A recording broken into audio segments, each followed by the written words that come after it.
السلام عليكم، كنتمنى تكونوا مزيان وعلى خير. جو ميكسكوز على الغوتار ديجا اللي جاوبت بيه شي وحدين اليوم باغ ميل ولا في كومونتير لظروف خاصة.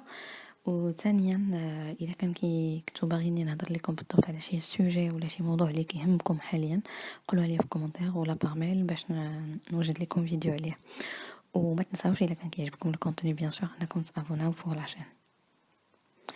اليوم جيت نهضر لكم على واحد لي زيد دو لوجمون اللي كيتعطاو لي زيتيديون وي سون جيري باغ واحد لورغانيزم اللي سميتو لا كاف.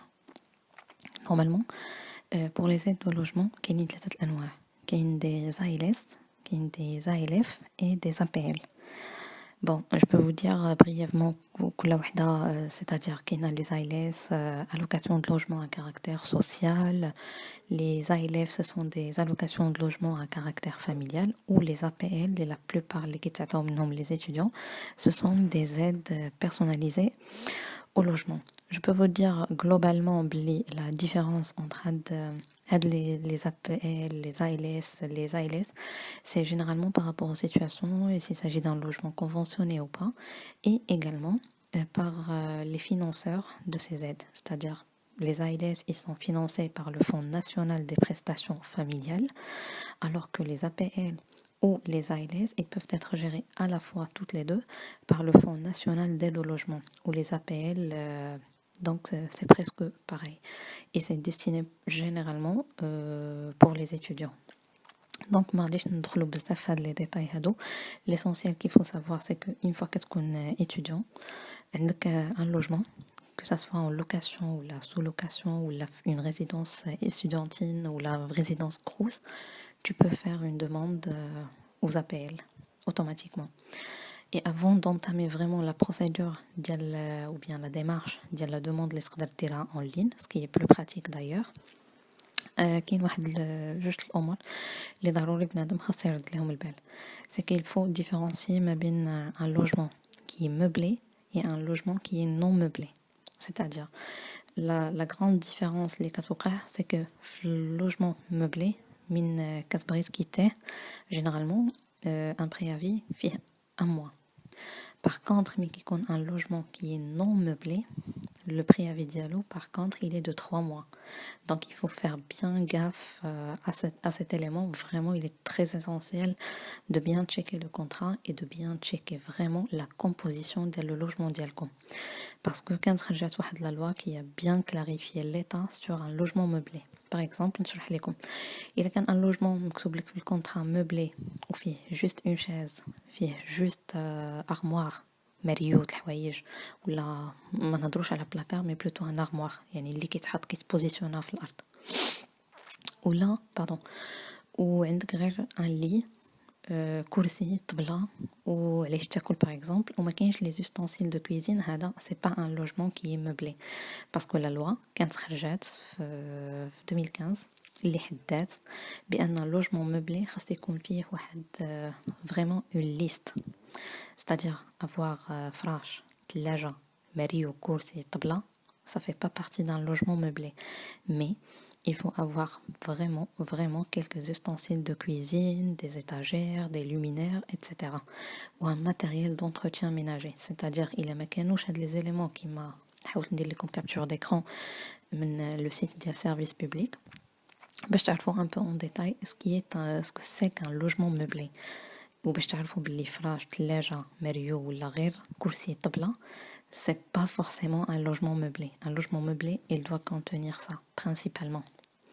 ولو يكون غير تفصيل واحد وكاس واحد اسم مولا وكانوا هادو الاخرين كاملين c'est un logement meublé. ما كانوش il ne se considère pas comme étant un logement meublé. Donc ما يكونش الفرق بينه وبينه ما بين اخر qui est nu, c'est-à-dire ما فيه والو carrément غير الارض والحيطان tout simplement. Donc faites bien gaffe à la composition du logement ديالكم شنو فيه وكيكونوا مكتوبين في الكونترا bien en détail et vous faites gaffe lors de l'état de lieu باش تاكدوا واش هذوك les éléments كاينين في الدار ولا لا. Donc ça c'est un point qui est très important ou généralement ce qui retombe là-dessus par rapport au préavis, c'est-à-dire ملي كتبغي تخوي par exemple ديك الدار وتمشي لشي بلاصه اخرى ملي كيكون خاوي ولا ملي كيكون non meublé عندك 3 شهور عاد تكيتي. il y a un préavis obligatoire de 3 mois عاد كتقدر تكيتيه ونفتح قوسين في هذه سي كو كاينين واحد الشروط اللي تقدر تستافد من ان بريافي فيه ان موا بالنسبه لهاد لو كا هذا اللي نقدر نهضر لكم عليهم من بعد في فيديو اخر. Mais généralement, c'est ça, 3 mois pour un meuble, pour un logement qui est non meublé. Il y a des cas spécifiques pour lesquels vous pouvez avoir une réduction de 2 mois, c'est-à-dire à la fin, vous restez en préavis qu'un mois. Et quand le logement qui est meublé, c'est clair, c'est 1 mois de préavis. Donc ça, c'était la première parenthèse. La deuxième, et il faut savoir, ou bien si vous pouvez, si vous le savez pas, ça constitue pas vraiment un problème, parce que la CAF, il va vérifier derrière si votre logement il est conventionné ou pas. Conventionné ou pas, c'est-à-dire que le logement est-ce qu'il est encadré par une agence nationale de l'habitat. Ça peut que le propriétaire, par exemple, d'un studio ou la ديال شي دار كي بحال كنقولوا كيتارونجا ولا كيتقيد في ان ريبرتوار ديال l'habitat et à ce moment-là كيقدر يستافد من des déductions fiscales في les revenus fonciers ديالو lorsqu'il fait la déclaration. Donc pour savoir s'il s'agit d'un logement conventionné ou pas, vous pouvez le demander directement للكاري اللي كاري ليكم. Ou la carte résidence grosse, là, c'est généralement, elle est bien indiquée, ou la résidence étudiantine, c'est indiqué sur le contrat ou les chihaja. Sinon, vous pouvez le demander directement. Ou les maktouches qu'à le fond, je ne sais pas, et c'est la CAF qui va vérifier derrière, ou je conventionner le logement dialgue, ou là là. Donc, à deux éléments, qu'il faut, je peux dire qu'il faut savoir vraiment pour bien préciser votre demande au clair. Et par la suite, là, je démarre avec vous, je dirais, une simulation de demande de la CAF. Donc, le site officiel, c'est lacaf.fr. Donc, comme vous le voyez sur la première interface, vous verrez ça. Il suffit de descendre en bas vraiment. Et vous allez retrouver les 4 carreaux. Et vous cliquez directement sur demander une prestation. Et juste après, vous aurez une deuxième interface qui vous précise si vous êtes déjà locataire. Et moi, je me destine vraiment aux gens qui viennent d'arriver. Donc, ça sera un non-locataire. Et voilà, vous précisez qu'il s'agira d'une demande de logement. Une fois que vous cliquez là-dessus, vous aurez une autre page qui va s'ouvrir directement. Et à ce moment-là, vous faites faire la demande comme c'est indiqué sur la flèche pour pouvoir démarrer la demande. Vous aurez des précisions sur le temps de la démarche qui va durer 4 étapes d'environ, je dirais, 20 minutes pour finaliser la démarche. Vous cliquez par la suite sur commencer pour démarrer. Et là, ça vous donne vraiment une interface qui vous indique les premiers éléments pour le lancement. Donc, vous aurez la première étape qui concerne l'accès. Donc, vous précisez le code postal. Moi, j'ai mis par exemple 67 000 Strasbourg. Vous êtes étudiant. Si jamais vous êtes apprenti ou en alternance, ça c'est autre chose. Donc, moi, je me destine carrément juste aux étudiants. Donc, vous précisez que vous êtes étudiant. Si vous vivez en couple, bien sûr, ou seul. Une fois vous validez l'avant, vous aurez des précisions sur le nombre d'enfants, si vous avez des enfants en charge ou quelqu'un qui habite avec vous, donc vous le mettez ici. Si vous payez un loyer pour ce logement, bien sûr, et la date d'entrée qu'il faut préciser. Juste après, il faut préciser si vous êtes locataire ou bien colocataire, si par exemple vous habitez avec quelqu'un d'autre, si vous êtes en couple avec quelqu'un ou autre. Donc ça dépend vraiment de votre situation. Si vous êtes logé par le CROUS ou encore en foyer hors CROUS, c'est-à-dire qui fait partie du réseau CROUS. Après, vous avez l'information qui vous permet de mettre si c'est un logement qui est ascendant ou descendant. En fait là, il s'agit de savoir si le logement dans lequel vous habitez et appartient à quelqu'un de votre famille, par exemple père, frère, oncle, que ce soit maternel ou paternel, etc. Donc, est-ce que le logement appartient à la famille? Donc, je peux dire non pour un étudiant qui vient d'arriver tout seul là. Et le titulaire du contrat de bail, bien sûr, vous précisez si c'est vous ou autre personne ou encore les parents. Donc, généralement, pour notre cas, c'est nous-mêmes. Après, il faut indiquer une adresse mail valide qui va constituer vraiment l'objet de la demande et sur laquelle vous allez recevoir un code et un numéro pour accéder. Et ça fera l'objet de tous vos transferts entre vous et la CAF. Donc, vérifiez bien à ce que vous veillez, à ce que vous mettez vraiment la bonne adresse mail. Pardon. Là, c'est juste des procédures de confidentialité en mettant par exemple une question secrète à laquelle vous allez répondre et puis vous vous appuyez sur continue.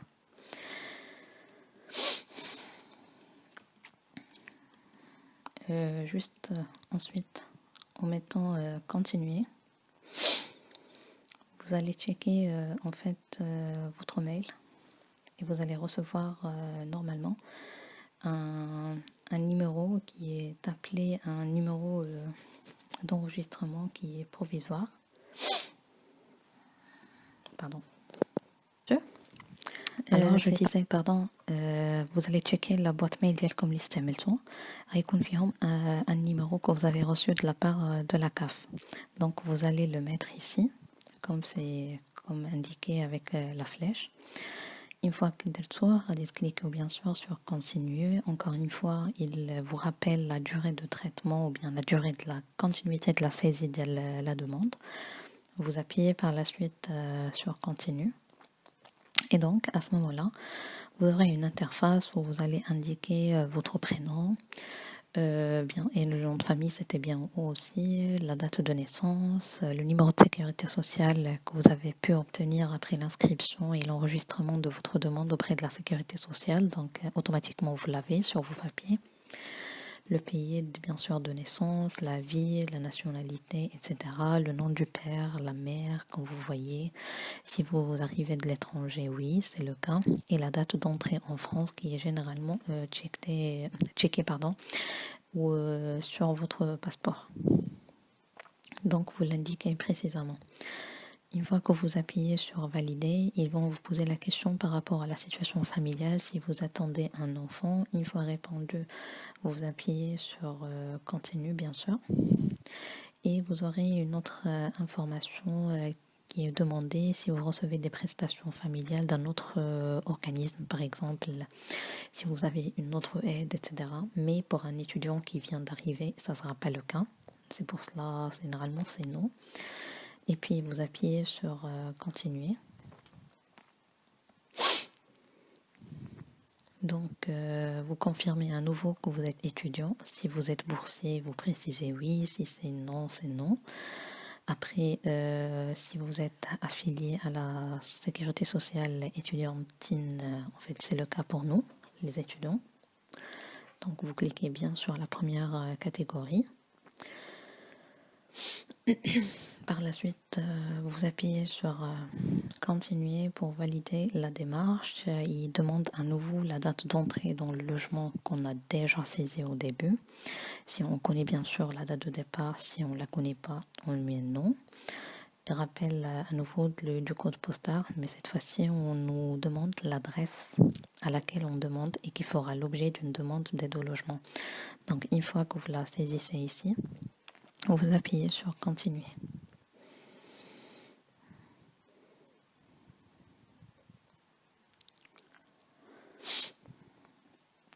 Donc, une fois validé, vous mettez votre numéro de téléphone que vous allez rajouter et puis sur continuer.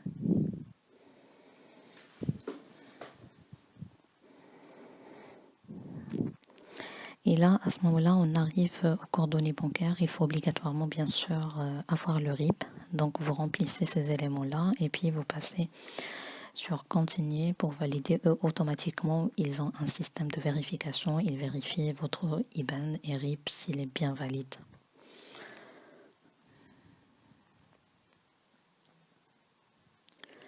Donc, une fois validé, ça va se remettre directement sur une nouvelle interface où on vous demande de saisir les ressources. Pour nous, généralement les étudiants qui viennent d'arriver après une année universitaire ou scolaire au Maroc, généralement on déclare aucun revenu s'il s'agit d'une année d'études. Donc ça dépend vraiment de votre situation. Si vous étiez au Maroc et vous travaillez et vous avez fait vos déclarations de revenus, vous pouvez le préciser. Sinon, vous mettez directement aucun revenu pour le cas des étudiants, etc. Et vous cliquez sur continuer.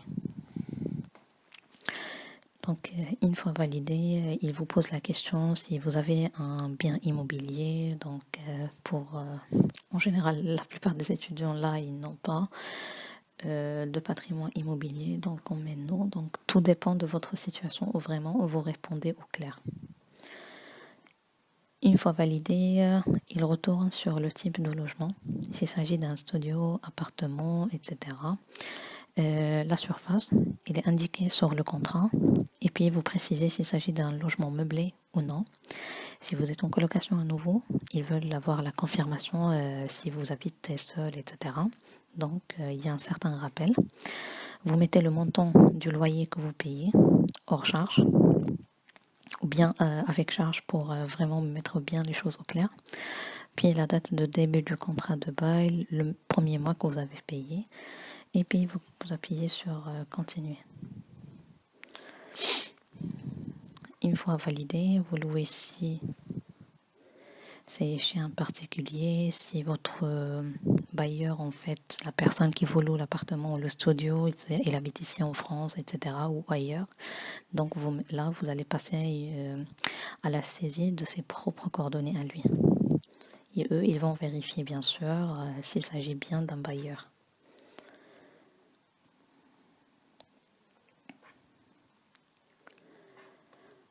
Donc voilà, une fois validé, une fois vous appuyez sur continuer, etc. pour valider, vous aurez un récapitulatif qui vous permet de vérifier si vous avez bien saisi les bonnes informations vraiment.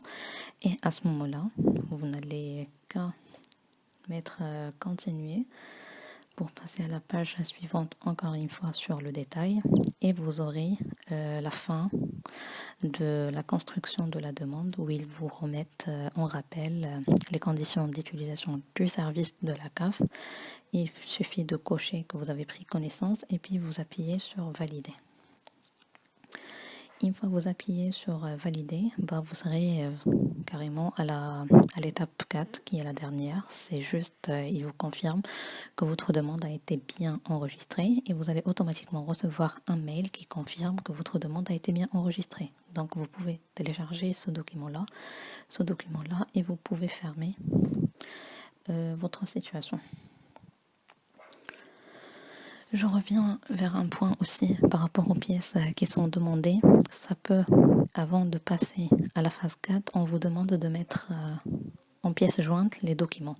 Donc ça dépend vraiment de chaque vie, de chaque CAF. Il y en a qui le mettent, il y a un outil pour pouvoir les joindre en ligne. Sinon, il faut les envoyer par la poste directement ou bien les mettre carrément dans la boîte de la CAF de votre vie. Donc tout dépend vraiment de l'interface de la CAF de la vie dont vous dépendez. Donc généralement, bien sûr, une copie de la pièce d'identité. Et il faut mettre un extrait d'acte de naissance, même si vous êtes marocain. Copie de la carte de validité pour le titre de séjour, il le faut obligatoirement. Le RIB, bien sûr, que vous avez mis. Et le bail de location ou l'attestation de loyer. Donc ça dépend s'il s'agit de gros, s'il s'agit d'un bail, etc. Et je tiens à vous signaler un point très important. Pour l'acte de naissance, généralement, on demande une copie intégrale. Ça peut qu'on dépanne initialement votre dossier avec un acte de naissance, mais il faut obligatoirement avoir une copie intégrale. Donc au début, vous pouvez donner uniquement ça avec les autres pièces, mais vous demandez à votre famille au Maroc de vous préparer une copie intégrale et de vous l'envoyer. et il faut l'imprimer. Ou si vous arrivez à avoir la copie originale, vous pouvez leur passer la copie originale en mettant votre numéro allocataire sur le papier et vous l'en mettez directement dans la boîte. Il est très important de leur remettre la copie intégrale. Ça peut, comme j'ai dit, de vous dépanner initialement avec un acte de naissance, mais ça peut qu'on vous fasse le coup 2 mois ou 3 mois après. On va vous envoyer, on va arrêter déjà les allocations et on va vous demander de ramener une copie intégrale obligatoirement. Donc, vaut mieux l'anticiper avant. Voilà. Et bien sûr, vous pouvez rajouter une copie de votre carte d'étudiant pour leur confirmer que vous êtes étudiant. Voilà, donc ça permet juste d'avoir l'essentiel. Et je vous ai mis là une copie intégrale pour que vous ayez une idée par rapport à sa constitution. Donc voilà, et juste avant de terminer en fait, le premier mois que vous allez payer pour votre loyer, vous n'êtes pas payé pour cette aide. Donc une fois que votre dossier il est traité, vous allez recevoir les allocations à partir du 2e mois de loyer. C'est-à-dire que le premier mois de loyer, vous le payez en intégralité et vous n'avez pas le droit d'aide. Donc c'est automatique, c'est leur loi, c'est leur procédure. Donc l'aide, c'est à partir du 2e mois de loyer. Automatiquement. Le premier, il n'est pas payé. C'est-à-dire, vous ne pouvez pas avoir un rappel d'aide pour le premier mois. Automatiquement à partir du 2e.